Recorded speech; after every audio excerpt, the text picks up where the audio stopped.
शंका येत नाही का? नाही, CIDचा जो कार्यक्षम आहे तो आता त्या सुरुवातीच्या ह्याच्यामध्ये त्या FIR मध्ये काय वाल्मिक कराडचं नाव नव्हतं. म्हणजे FIR मध्ये जे त्या ठिकाणी मारहाण करण्यासाठी गेले लोक होते त्या 7 लोकांची नावं होती आणि त्यामध्ये 4 आरोपी पकडले आणि 3 आरोपी लवकर पकडण्याची गोष्ट खरी आहे.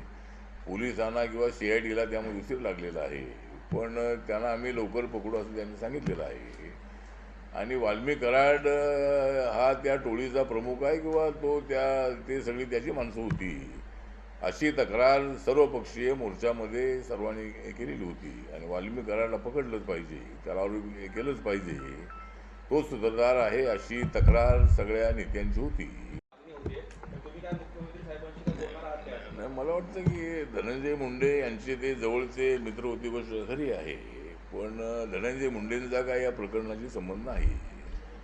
आणि धनंजय मुंडेंनी स्वतः सांगितलेलं आहे की माझ्या जवळचा कोणी असेल तरी त्याच्यावर कारवाई झाली पाहिजे. आणि पूर्वी त्याचे फोटो सगळ्या TV ला येतायतच, त्या दोघांची कशी दोस्ती होती आणि गेली अनेक वर्ष या मुंडे फॅमिलीशी त्यांचे जवळचे संबंध होते त्याचे. पण त्याची गुंडगिरी एवढी वाढलेली असल्यामुळं त्याने आता धनंजय मुंडे यांनी ते जाहीर केलेलं आहे. त्यामुळे मला वाटतं की धनंजय मुंडेंच्या राजीनाम्याची आवश्यकता अजिबात नाही. आता कामाचा धक्क्याजवळ तर त्याचा विस्तार करण्यासाठी बाजूला 2 एकर जमीन आहे, ती जागा द्यावी अशा पद्धतीची मागणी RPIची होती नाही. संबंधित अधिकाऱ्यांची महानगरपालिकेची जागा महानगरपालिकेने ठराव पास केलेला आहे, जागा PWDची आहे. तर नक्की मुख्यमंत्र्यांची आणि PWD मंत्र्यांशी बोलू.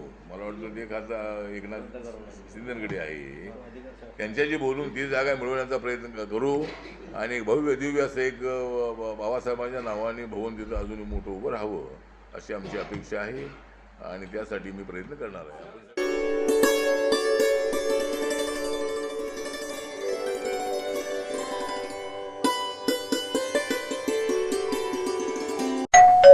अहो उठा ना, ऑफिसला नाही का जायचं? अगं मला आज फ्रेशच वाटत नाही, काही करायची इच्छाच नाही. अहो मग तुम्ही आजपासूनच न्यू युनायटेड फार्मसीचे गुड मॉर्निंग चूर्ण घेणं सुरू करा. अपचन, मलावरोध, बद्धकोष्ठ, आम्लपित्त आणि पोटाच्या तक्रारींवर खात्रीशीर आयुर्वेदिक उपाय. गुड मॉर्निंग चूर्ण. 35 वर्षांपासून सगळ्यांच्या पसंतीचे गुड मॉर्निंग चूर्ण औषधांच्या प्रत्येक दुकानात मिळते.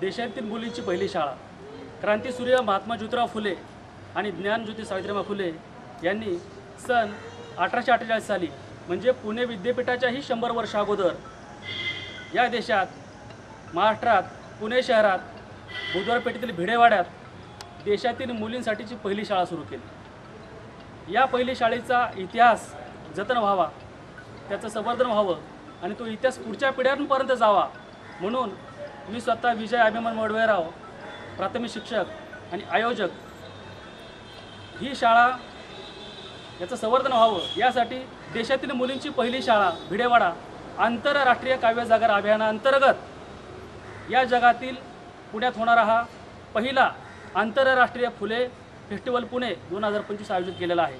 त्यानंतर आता अलीकडच्या काळात भिडेवाडाच पडला, मग भिडेवाडा तर पडला पण आता पुढं आपल्याला इथून पुढे जे बघायला मिळेल ते कदाचित शासन या भिडेवाड्याचं भव्य दिव्य राष्ट्रीय स्मारक उभं राहिली, पण भव्य दिव्य राष्ट्रीय स्मारक उभारत असताना जो मूळ भिडेवाडा आहे तो आपल्याला इथून पुढे कधीही नजरेस पडणार नाही.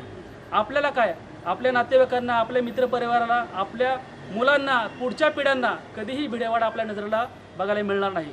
भिडेवाडा म्हणजे काय, भिडेवाड्यातलं महत्त्वाचं देशातील मुलींची पहिली शाळा जिथं क्रांतीज्योती आणि ज्ञानज्योतीचे पदस्पर्श झाले आणि तो एक स्त्री शिक्षणाचा केंद्रबिंदू, स्त्री मुक्ती चळवळीचा केंद्रबिंदू पायाचित्र ओला गेला.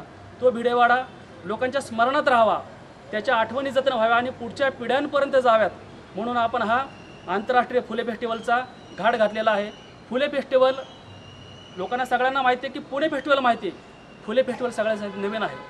मग फुले फेस्टिवल म्हणजे काय? फुले आपण जशी लोकशाहीची व्याख्या आहे की लोकांनी लोकांसाठी चालवलेलं राज्य म्हणजे लोकशाही, तशी आपण फुले फेस्टिवलची व्याख्या केलेली आहे. लोकांनी लोकांच्या प्रबोधनासाठी लोकांच्या योगदानातून सुरू केलेला लोककाव्य कला जागर महोत्सव म्हणजे फुले फेस्टिवल.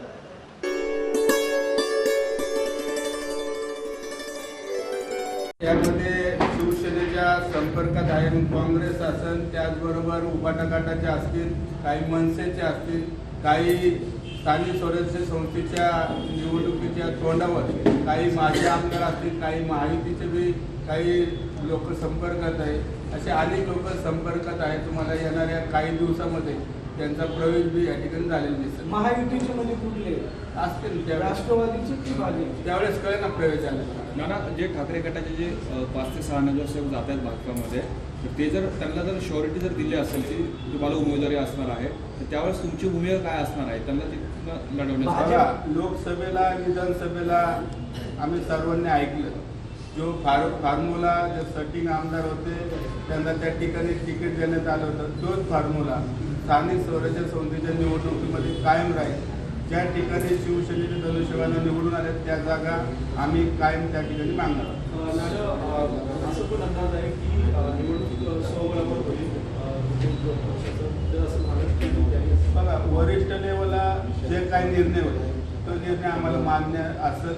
त्या पद्धतीचं कामकाज पुणे शहरामध्ये आमचे सर्व शिवसेनेचे नेते मंडळी त्या प्रभागावर त्या कामकाज चालू आहे. आता आळामध्ये चालू संख्या आहे काय किती प्रमाणावर आढावा? बघा, आमच्या ज्या जागा निवडून येतील त्या निवडणुकीमध्ये जो चांगलं काम करू त्याच्यात जास्त भर दिला जाईल आणि त्या जागा आम्ही मागणार.